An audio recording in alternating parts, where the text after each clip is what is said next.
Virgin Most Powerful Radio, sharing the gospel with clarity and charity.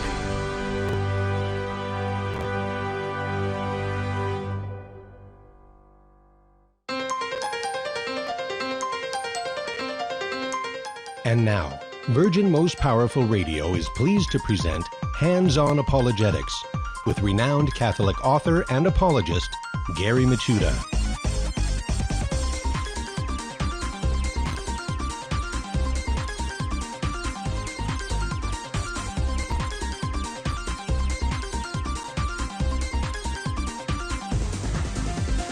And welcome, everybody, Hands-On Apologetics. You have entered into Virgin Most Powerful's Apologetics Dojo, and I am your host and sensei, Gary Mopsuetia. Welcome back, everybody, as we learn how to explain, defend the faith with clarity, charity, and confidence. And, man, have a great week. It just keeps on rolling. Today's no different. In fact, I am very fired up. Because, as you know, in our dojo sessions on how to explain, defend the faith, we do a lot of sumo wrestling. You know, not sumo wrestling, but sumo wrestling, in that we often bring out a lot of great information from St. Thomas Aquinas, a doctor of the church, and his great work, the Summa Theologica. However, today we're going to talk about the other Summa, the Summa that most people probably never heard of, and that is the Summa Contra Gentiles, and specifically a section in Book 3, questions 70 and 71, which I think is one of the most fascinating two questions that in St. Thomas's work, at least for me personally, because it's just so dense and there's so many fantastic insights and implications to his answer. And as we dig into it, on the other side of the break, we're going to have a new guest, a newcomer. He's guest sensei, Father Gregory Pine, who's with the Thomistic Institute. And we're going to dive deep and, get on the mat and do some sumo wrestling on the show. So I'm really looking forward to it because this is one of my favorite sections, like I said, in the other Summa. And we're going to deal with questions. The implication of these questions deal with everything from, does God cause everything? Does nature, can it work on its own? Questions about creationism versus evolution. So things like that is part of these questions. So we're going to talk about causality, both God's causality and nature's causality. That's coming up on the other side of the break. Also, every episode we do our Finding the Fallacy, and today's Finding the Fallacy is the Associative Fallacy. And also, we meet an early church father. Today's early church father is Theodore of Mopsuetia. So, got great stuff in store for us today, and as always, I want to welcome all of you coming on board, especially those watching the live stream on Facebook and YouTube. Hello, everybody. Welcome aboard. Great, hey, Jose, Hector, everybody. It's great to see familiar names. And also, I want to welcome all of you listening on radio stations around the United States and also via podcast around the world through our flagship website, which is virginmostpowerfulradio.org. Welcome aboard, folks. It's cool to get emails from you. Let's see. Oh, I need to do a couple of reminders. Don't forget, this weekend we have a men's conference with Jesse Romero, Ruben Nava, and Tim Gordon. Also, June 20th, our good friend Steve Ray is going to give a virtual pilgrimage. You can check out all that great stuff on virginmostpowerfulradio.org. And let's see. If you have any questions for Father Pine, you can give us a call at 888-526-2151. That's 888-526-2151. Or you can always email us at questions@handsonapologetics.com. I only gave that email address out a million times, but yeah, questions@handsonapologetics.com. That is our official mailbox, and I want to thank all of you for emailing. I do respond, not always in a timely fashion, but I do get to them eventually. And let's see, I think I've taken care of everything. Why don't we jump into our Finding the Fallacy for today? Finding the Fallacy is the association fallacy, which is an informal, inductive fallacy of the hasty generalization or red herring type, which asserts by irrelevant association and often by appeal to emotion that qualities of one thing are inherently qualities of another. So two types of association fallacies are sometimes referred to either as guilt by association or honor by association. And so you're already familiar with this because every Friday we go through a propaganda technique. And as always, these informal fallacies often have a kind of propaganda cousin. And this would be the transference of value propaganda technique, where oftentimes, especially on TV, they will have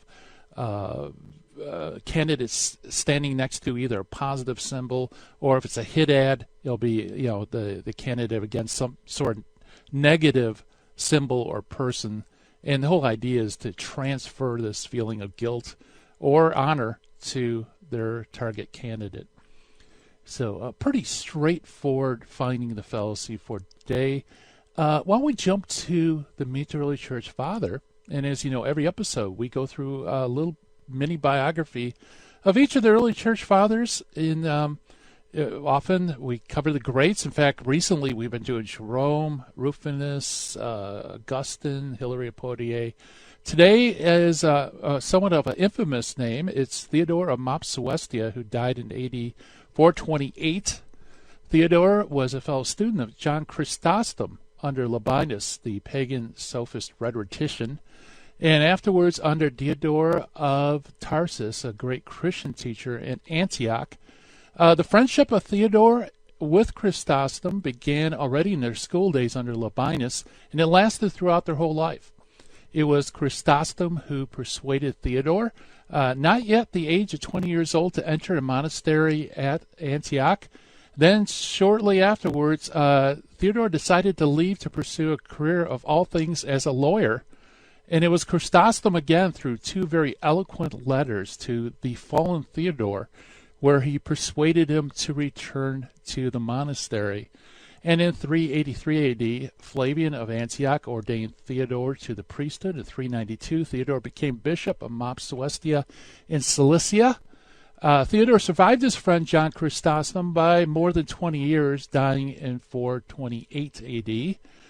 About 10 years after Theodore's death, Cyril of Alexandria, who had been much involved with the Nestorian controversy, accused Theodore and Theodore of having been the more remote but nevertheless guilty progenitors of Nestorianism.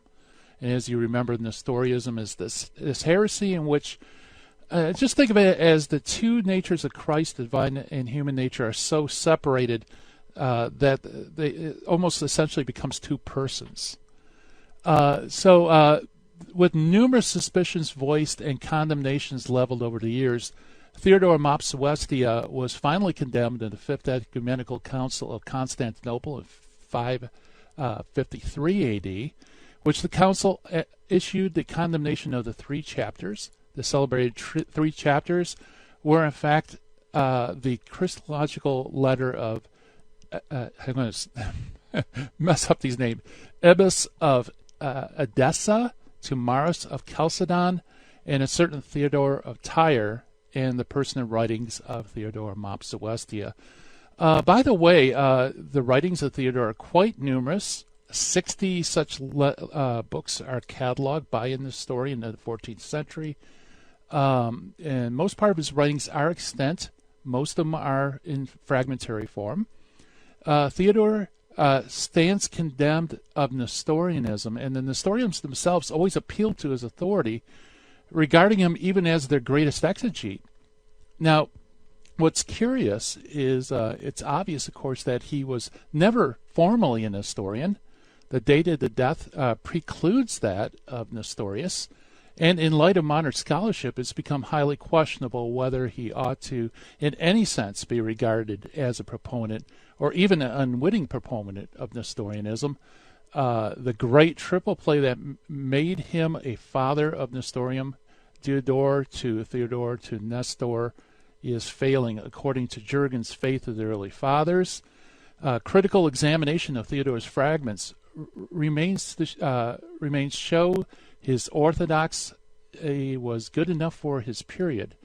It is not to be expected that he was using perfect Chalcedonian terminology, but nevertheless, his writings do fall within the general pale of orthodoxy of the time.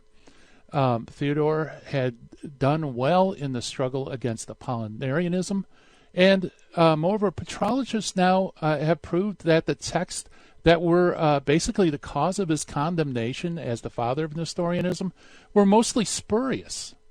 So Grillmeyer, a patrologist, in fact, has concluded that none contributed more than Theodore to the growth of sound Christology in the period between the Second Ecumenical Council of Constantinople in 381 and the Third Ecumenical Council of Ephesus in 431.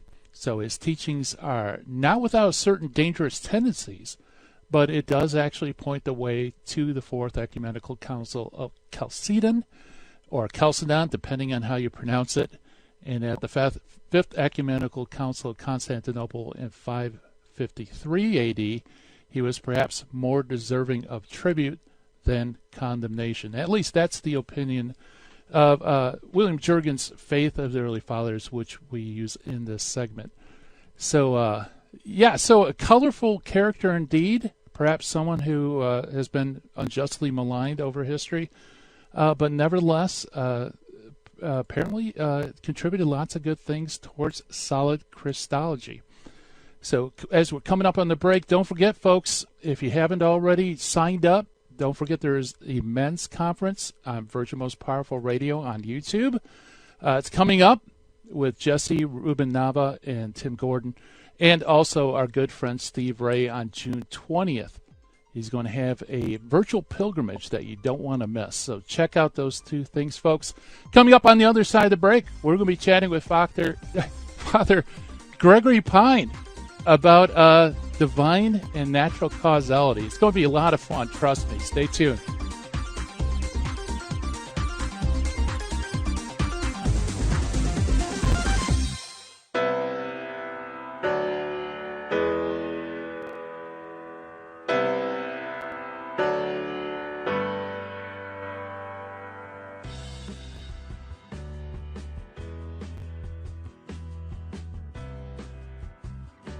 This is Terry Barber. I want to thank you for supporting Virgin Most Powerful Radio.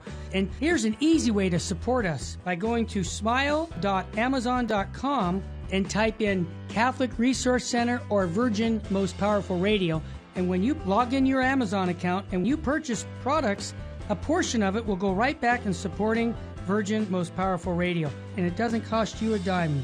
I want to thank you ahead of time, because that supports us year-round. May God bless you and your family.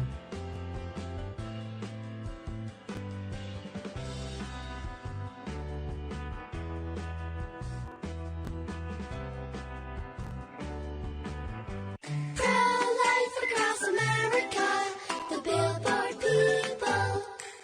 Did you know my mom's gonna have a baby? She is? Will it be a boy? Or will it be a girl? We don't know yet, but we heard the heartbeat, and my dad said this is going to be someone very special. You mean like being a president? Or maybe a doctor? Well, probably maybe like a singer or dancer, I think. Hello, my name is Marianne Koharski. I'm the director of Pro-Life Across America. We know that every baby is a miracle and has the potential to do great things.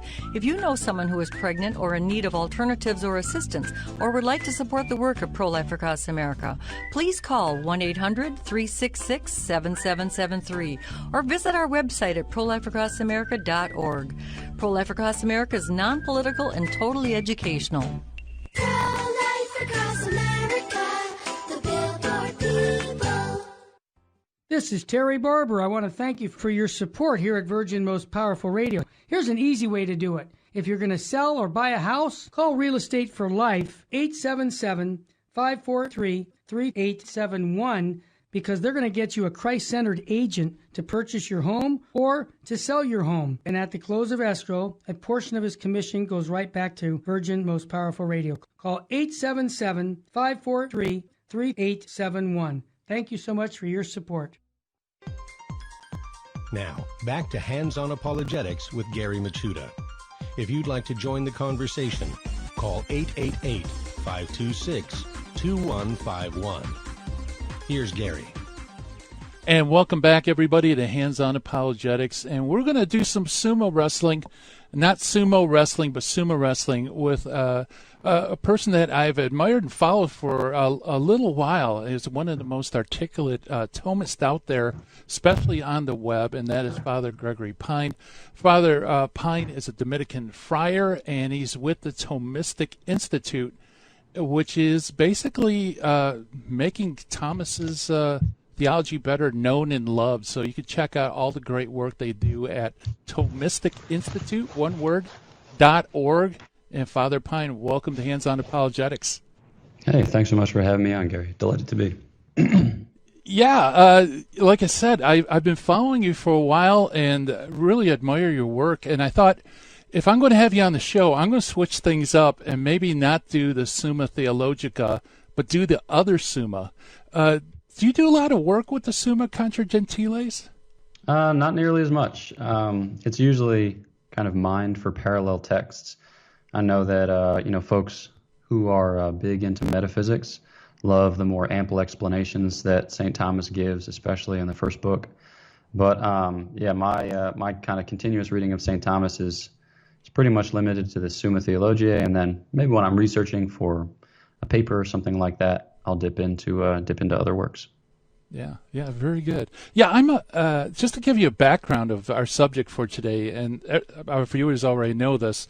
I'm kind of a nerd, so for a few years, what I used to do on my Kindle was read one question of the Summa Contra Gentiles every night, and just go through it over and over again until eventually something sank in.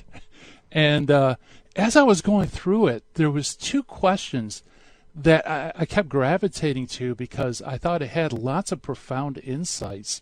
And that's the questions that I asked to talk about today is questions 70 and 71 about divine agency and natural agency. I know that's kind of a weird topic to bring you on, but I look forward to hearing what you have to say on it.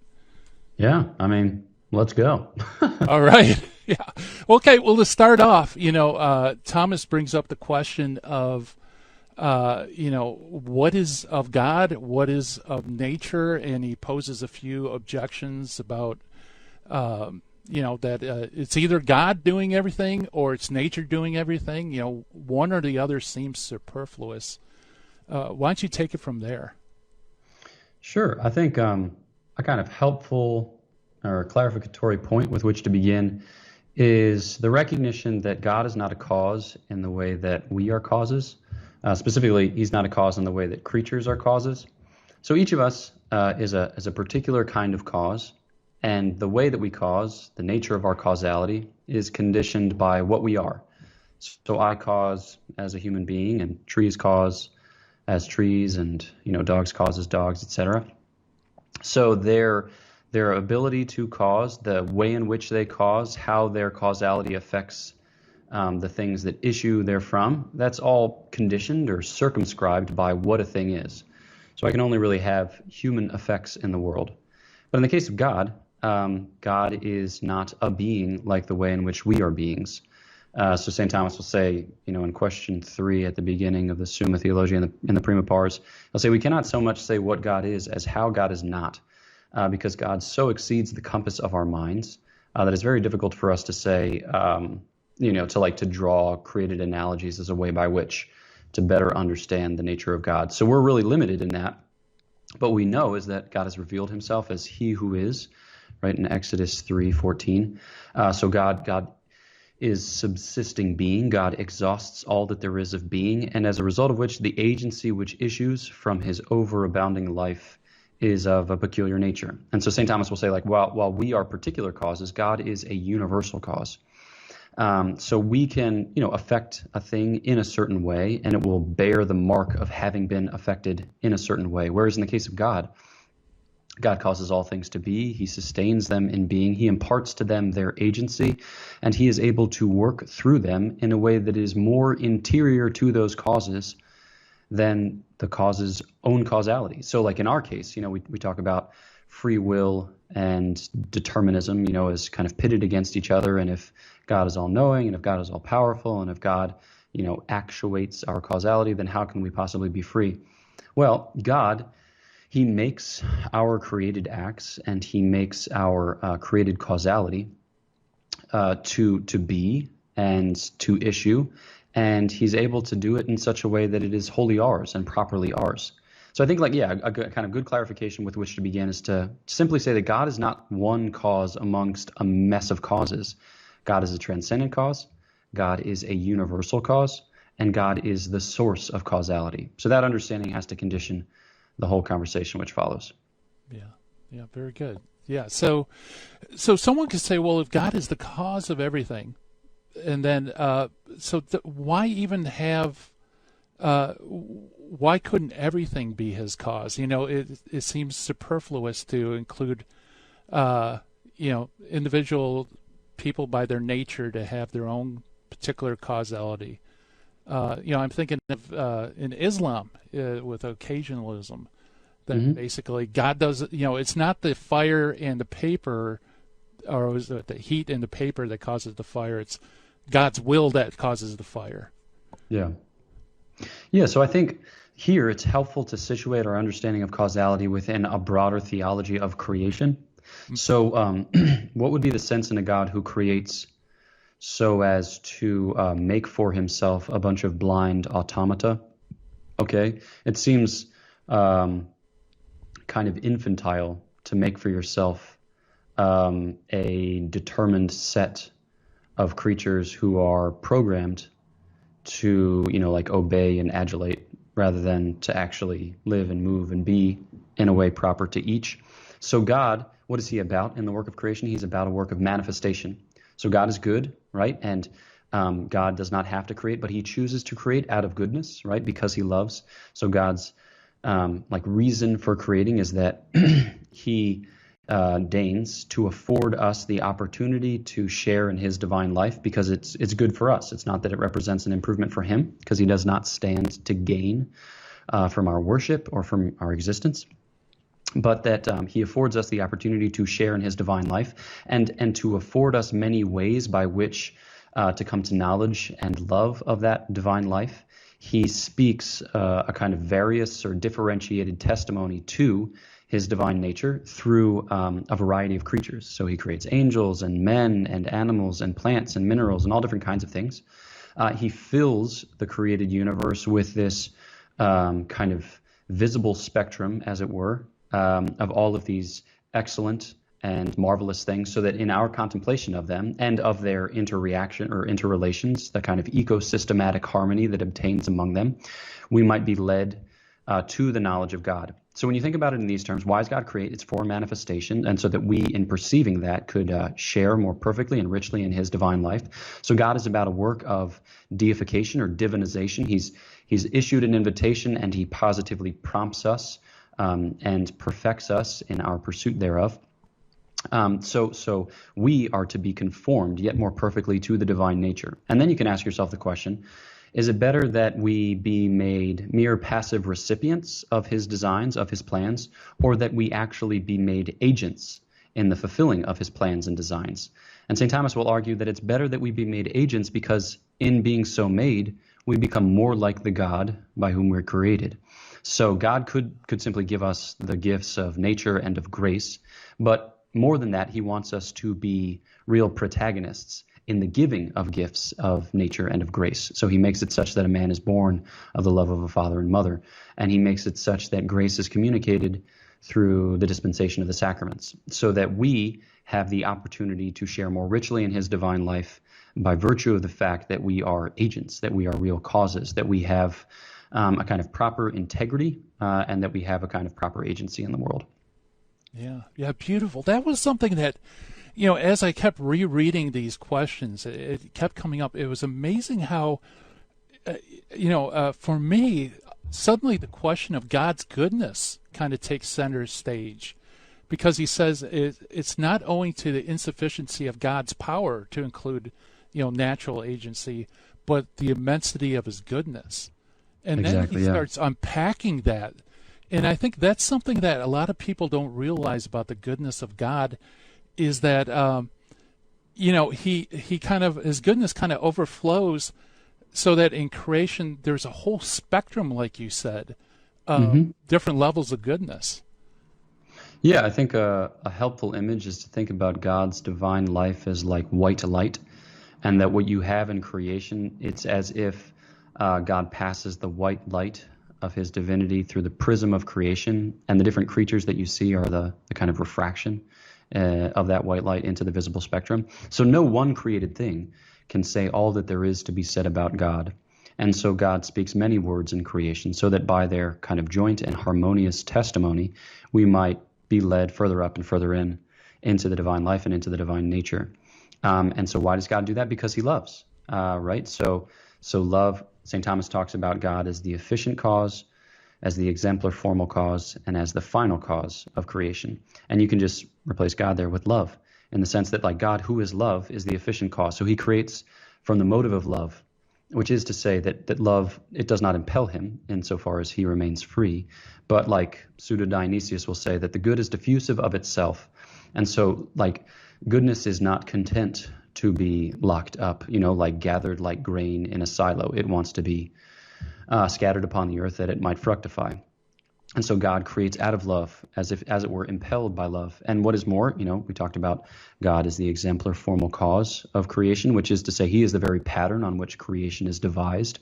So every created thing is just some way in which God's divine life can be shared in or participated in limited fashion. And so all of these things that represent a kind of different variation on the theme of God's love. We are each meant to make manifest God's love in peculiar fashion.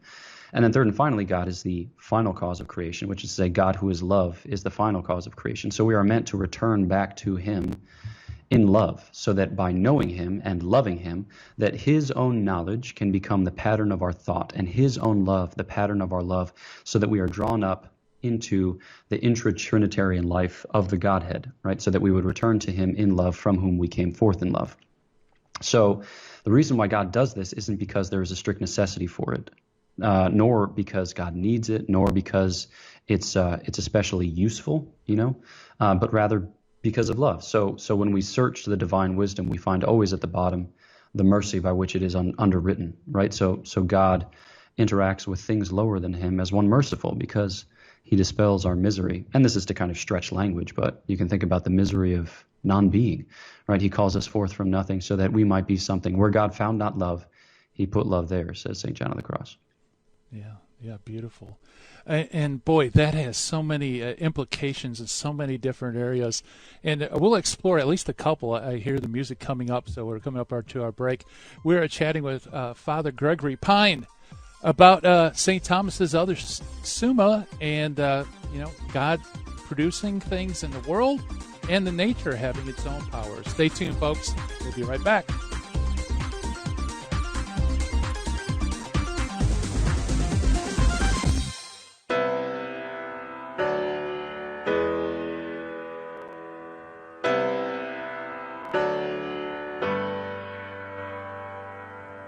Hi, this is Jesse Romero from the Terry and Jesse Show, also from Jesus 911.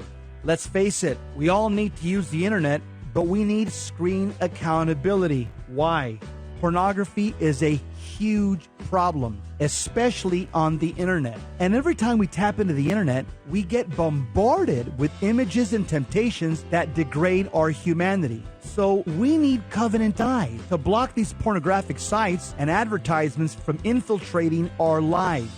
Covenant Eyes helps us take custody of our eyes and custody of our intellect. So I recommend you go to covenanteyes.com and type in the promo code VMPR to support the network. Protect yourself and your family from the imminent threats on the internet. www.covenanteyes.com, code VMPR. Live porn free. Thank you for listening to Virgin's Most Powerful Radio. Thank you. God bless you. Keep the faith.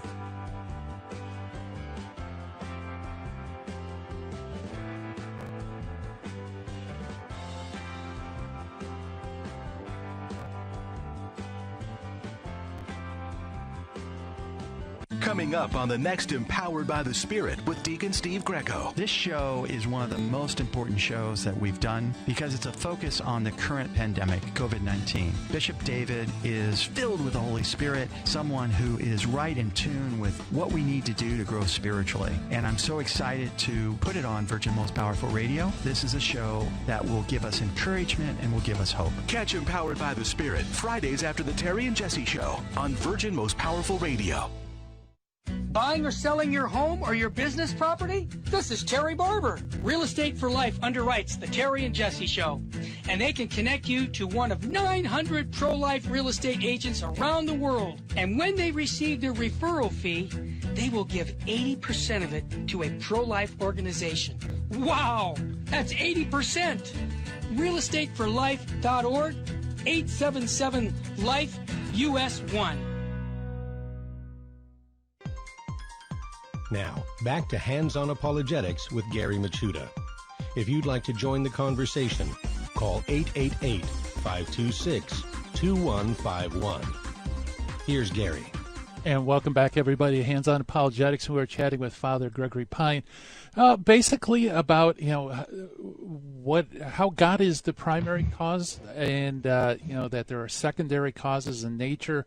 What's the relationship? Does God do everything? Does nature do everything? And as Father mentioned in the first segment, that how God is part of God's goodness to impress upon creation, this multitude of refractions in a finite way of His own goodness. And Father, and if that weren't the case, then I guess you wouldn't be able to know anything from God, about God, by looking at creation, because it would be disconnected from that goodness that He is.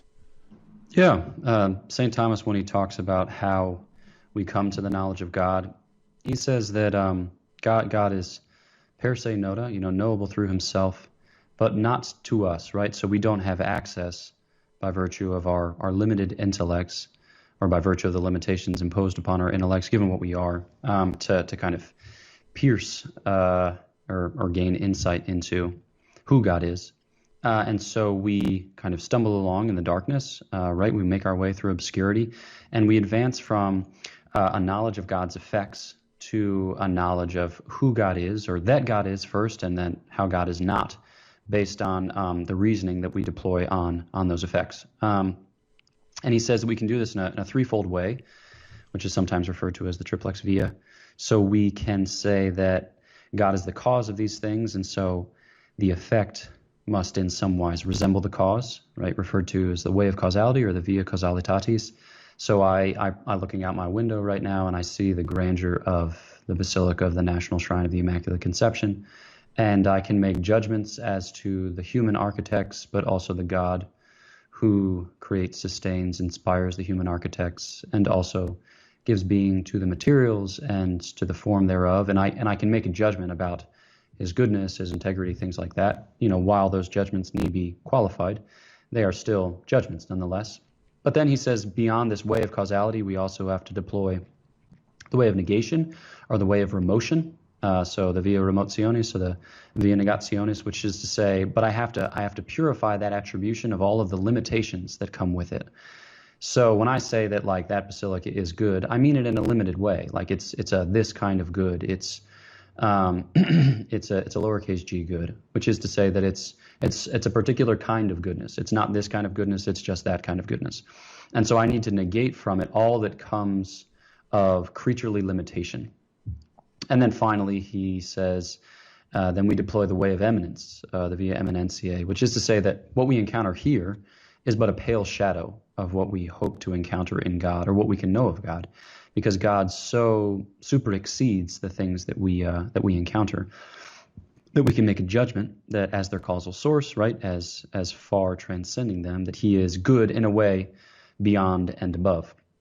So I think it's helpful for our understanding of the way in which God causes, because I think that a lot of us fall prey to certain materialistic or reductionistic blind alleys in our thinking. We tend to think that if I'm doing a thing, then no one else is doing the thing. We have great trouble envisioning a genuinely common enterprise.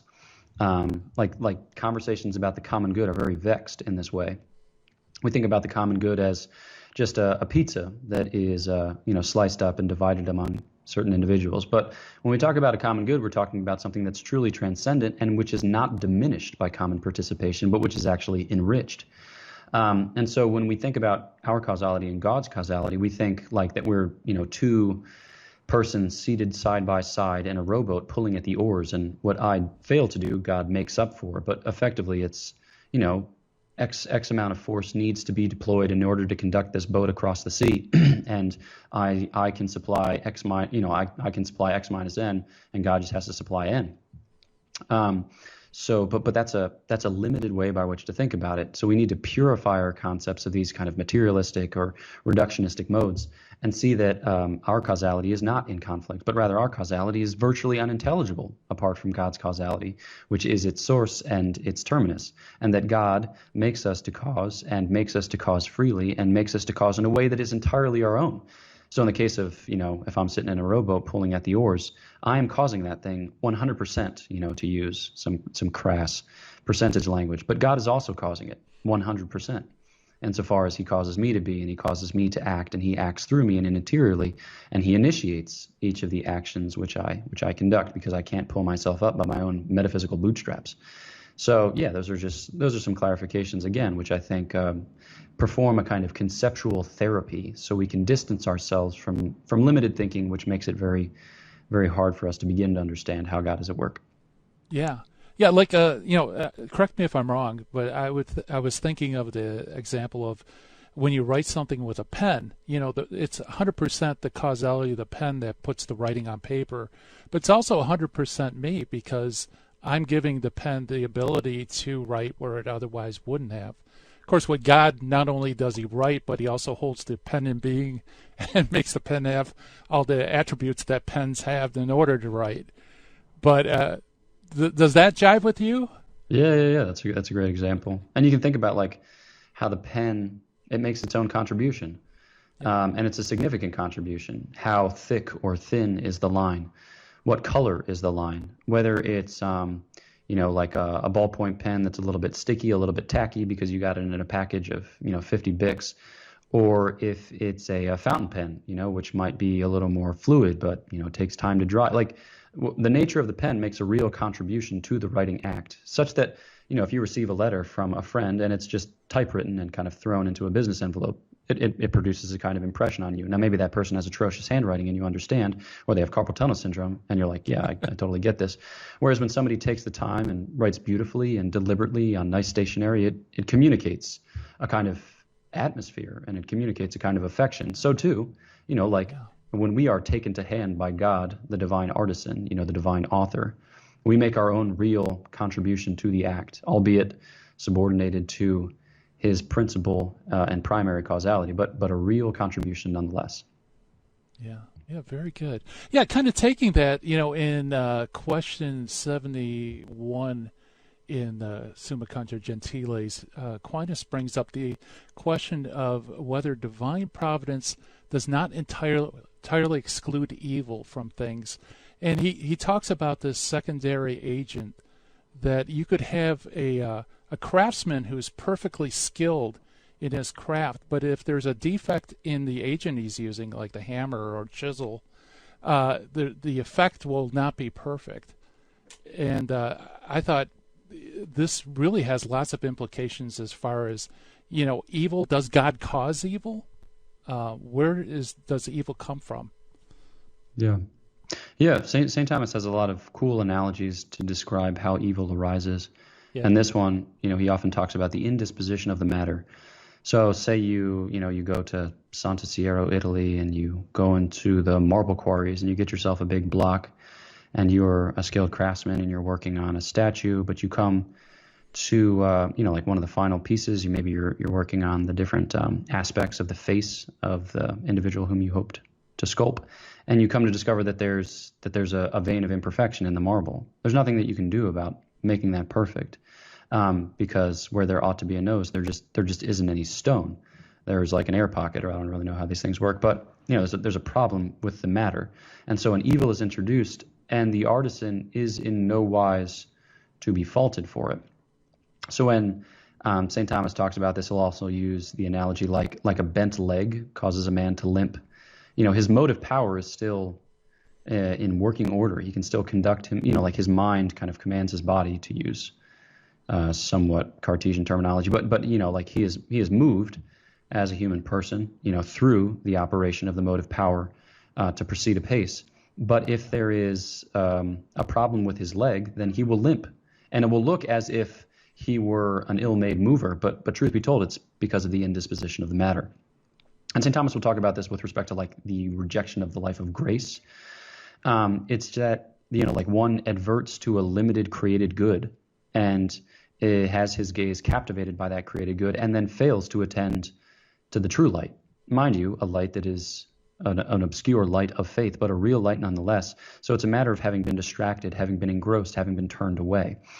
So like when we talk about evil, St. Thomas says that there's no real efficient cause of evil, right? So evil is strange in that it's a privation, so there's no real formal cause. It's the lack of a form.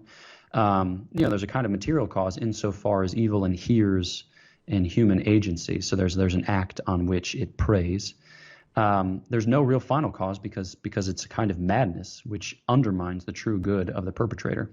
But he says that rather than speaking of an efficient cause, there's a deficient cause. So whereas one ought to deploy his agency in this, that, or the other way, instead he does so deficiently. And so it's a kind of abdication of what ought to be a true causality.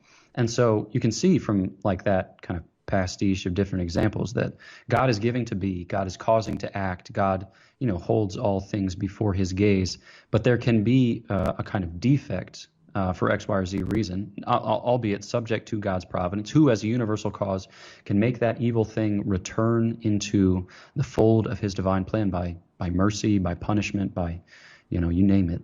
But still, it's so God cannot have guilt imputed to him because he made this type of creation, and this type of creation admits of defect.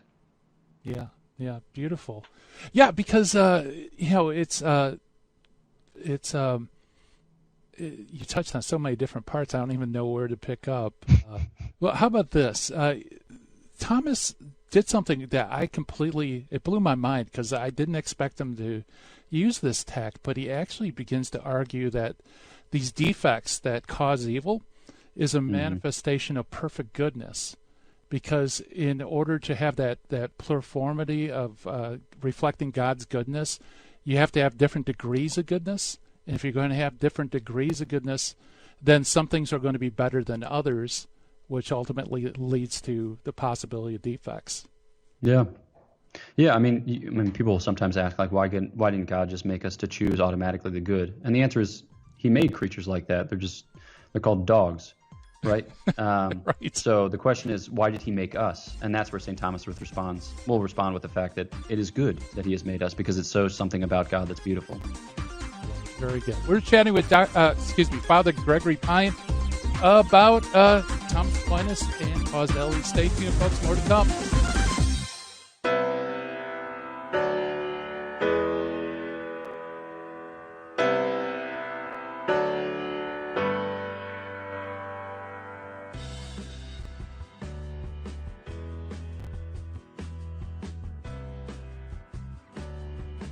Jesus said in Matthew 26, "Stay awake and pray that you may not enter into temptation." According to St. Ephrem, Jesus, who feared nothing, experienced fear and asked to be freed from death, although he knew it was impossible. How much more must we persevere in prayer before temptation assails us, so that we may be freed when the test has come? May God grant that we may withstand temptation and carry out his will in all things.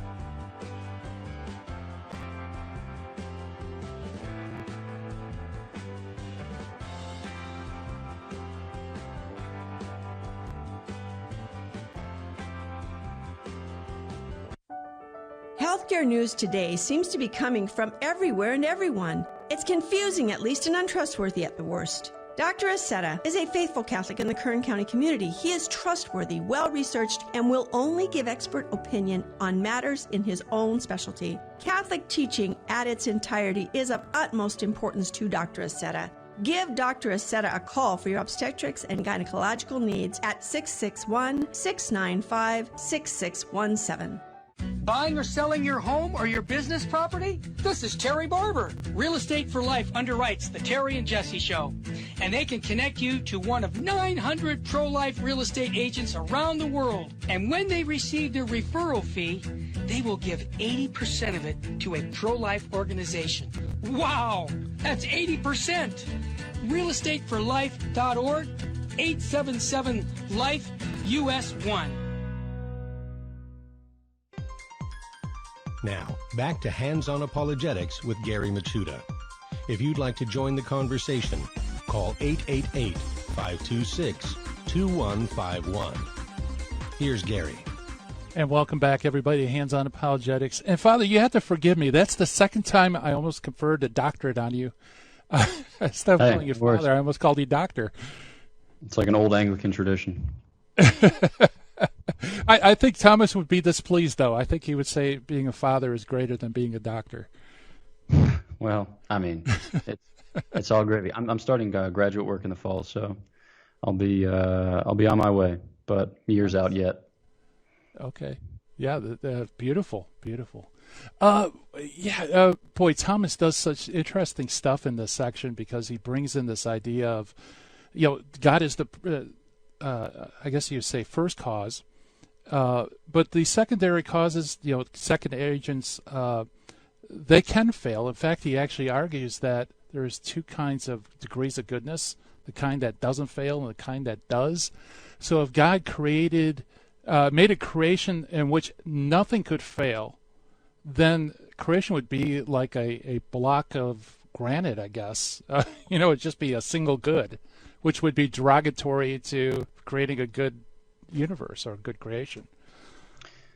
Yeah, I guess, you want to keep in mind the fact that God could have created a better world than he did. So St. Thomas answers Leibniz's question before Leibniz ever posed it. It's in Prima Pars question 25, I want to say like Article 6, where he asks whether God could have created a better world than he did. And he says, yeah, because the scripture says so, basically. But also, you can play it out for yourself as a thought experiment. So when we ask, why did God do it this way? It's not because it's the best possible way necessarily, but what we want to do is make arguments from fittingness to examine how it is a good way. So God is about a work of making known how very good he is, so that we, in the contemplation thereof, might return to his goodness. So the question is not whether he could have done better or ought to have done better, but it's what is he doing with this, and then how do we respond appropriately? And that's both at the metaphysical and, at the theological, beyond that, at the mystical level. So it is good that God creates indefectible creatures. And mind you, God could have created free creatures to choose him indefectibly. He could have given special helps of grace such that human creatures, not unlike ourselves, could have always chosen for the good and then been confirmed in their beatitude and have had the gifts of original justice or rectitude conferred on their offspring unto ages of ages until, such time as he saw fit to make a new heavens and a new earth. But God didn't. And so the question is why? Well, it introduces a lot of suffering and a lot of sadness, but God is able to use even that suffering and sadness to make something else beautiful. And it's a difficult argument to make because people think immediately of the Holocaust, right? That there are certain certain tragedies, certain catastrophes that seem irremediable or seem unredeemable. But maybe, I don't think it's most helpful to start there, but just to kind of build it up from small examples and to adopt a kind of contemplative stance towards the question. So it is the case that we are made defectible. Okay, that is a rough hand to be dealt. But what does the Lord intend in our playing of that hand for our good, right? For the manifestation of his glory, for the salvation of souls, ultimately, for the upbuilding of the kingdom. And I think that's where the rubber hits the kind of contemplative road. Yeah, absolutely. And he points out that there are goods that otherwise wouldn't have existed had God excluded the possibility of defect.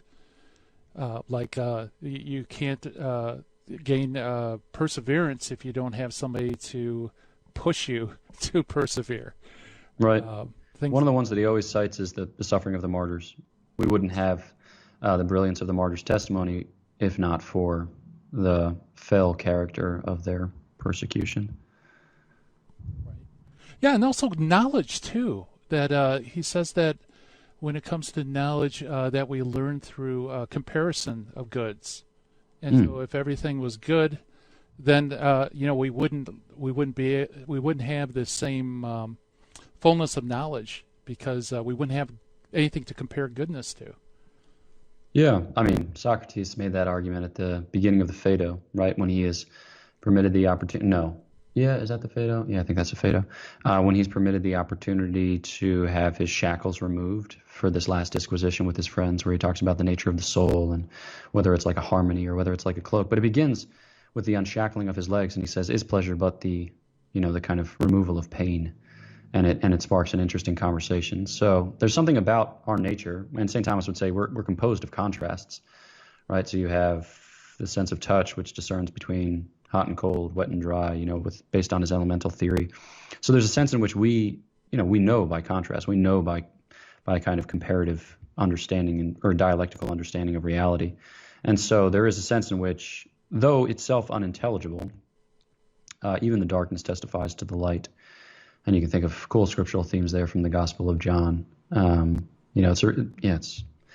You can only identify it as a privation by virtue of the fact that you recognize that it's a conspicuous lack of something that ought to be there, right?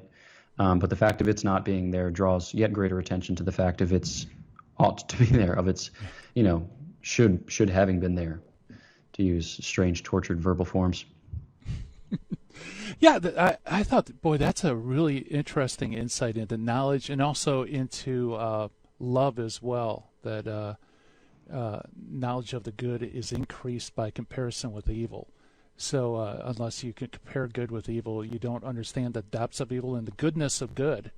And also you don't desire it. He mentions, for example, a sick person really, truly appreciates good health as opposed to someone who's always healthy.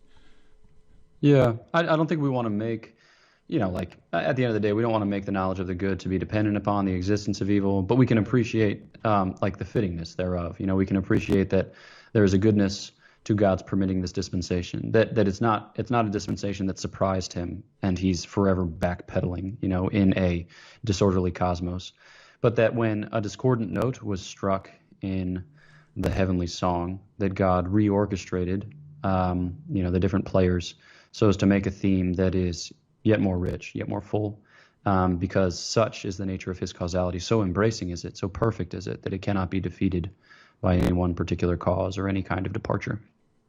Yeah, beautifully put. Yeah, he also, then he goes to Boethius, and Boethius's favorite thing of a philosopher who said, if there be a God, whence comes evil? And he says, on the contrary, if there's evil, there is a God. For there wouldn't be evil unless the order of good were removed. So that's an interesting idea. Is that philosophically sound? I'd be nervous to quibble with Saint Severinus Boethius, a man distinguished both for his sanctity and for his knowledge. So, it's the kind of thing where if it doesn't accord with one's sensibilities, one must recognize that he is judged by the text rather than himself judging the text.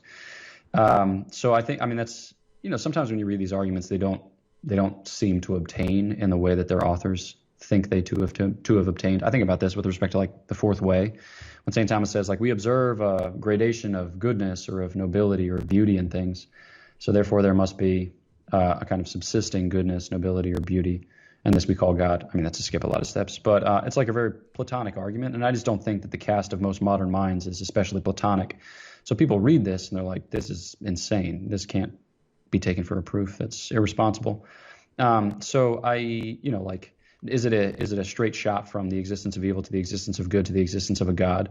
Not so much so, but I think that if you do the metaphysical legwork to kind of sit with that text, right, to read it, to adopt the vantage of its author, or to attempt to do so, and to have good conversation with those who perhaps see it more perfectly, then I think the logic of it begins to impress itself on your humanity, because we call those things evil, which bespeak a lack of good, and that gives us a kind of indication of what ought to be and what is, right? So we have a kind of notion of goodness, and goodness always means, right, that which desires. So it's a kind of order to appetite. It's a kind of perfection, so it represents the upbuilding of a nature to which it is addressed, and it's also a final cause. So there's like a really rich polyvalence whenever we talk about anything being good, and that will lead, without too much tarrying, to a further articulation of the God from whom it comes, because it's earmarked, right, and it has a kind of dynamism implicit within it. Yeah, very good. Well, I want to take the last couple of minutes we have. If you tell us a little bit about the Thomistic Institute. Sure. It's a research institute of the Dominican House of Studies here in Washington, D.C., and then we have a presence on different college campuses in the United States, Canada, Ireland, England, and in China. And we host lectures, intellectual retreats, and conferences. We post all of those on our podcast, Thomistic Institute. We also have like other kind of internet-based programming, especially in the last 3 months. So you can check out Aquinas 101, which is a series of videos that casually kind of introduce one to St. Thomas, to his philosophy, and to his theology. Short, beautifully animated, accompanying readings and podcasts, super helpful. Aquinas101.com, or you can just check it out on YouTube. And then we've been having quarantine lectures for the past few months, and those are just long-form lectures with Q&A. And you can join for those live. They're typically on Tuesday and Thursday nights, about 8 p.m. Eastern Time. And then beyond the Thomistic Institute, I also contribute to a work of our province. I'm a Dominican friar of the province of St. Joseph, which is in the eastern United States. And we have a podcast called Godsplaining, which is more of like a popular Catholic miscellany.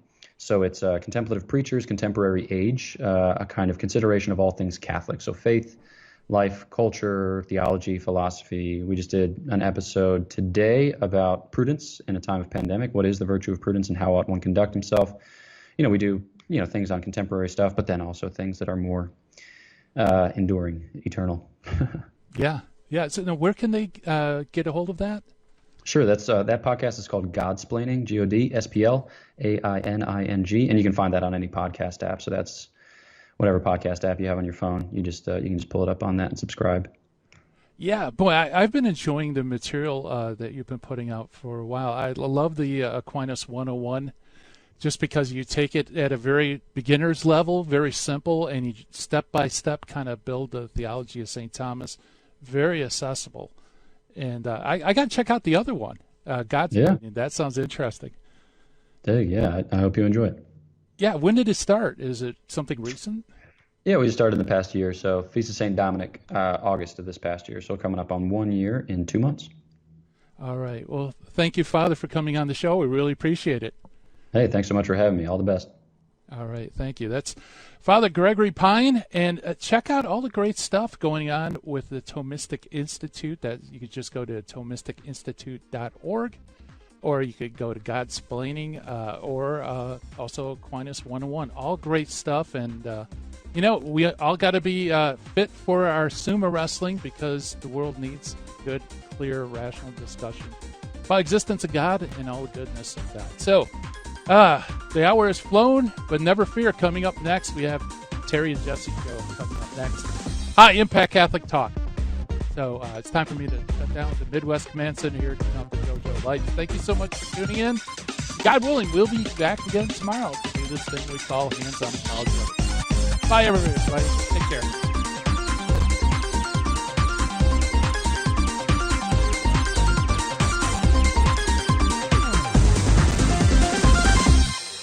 In the 1990s, I lived and worked in Hollywood. But when my wife Betty's mom took ill, we relocated to Orange County. And it was during this time in our lives that I converted to Catholicism. Once my eyes were opened to the truth, I couldn't learn enough about the faith. But I had less free time than ever, especially with a long commute. That's when I discovered the real value of Catholic audio. Listening to cassette tapes transformed my daily commute into a miniature retreat. And that's the beauty of Virgin Most Powerful Radio today. Since the podcasts are archived, you can listen anytime on our smartphone app. I know how listening to Catholic audio can bring you closer to Christ and His Church. So I encourage you to visit the App Store or go to vmpr.org and download the app today. It just might change your life. I'm Matthew Arnold for Virgin Most Powerful Radio.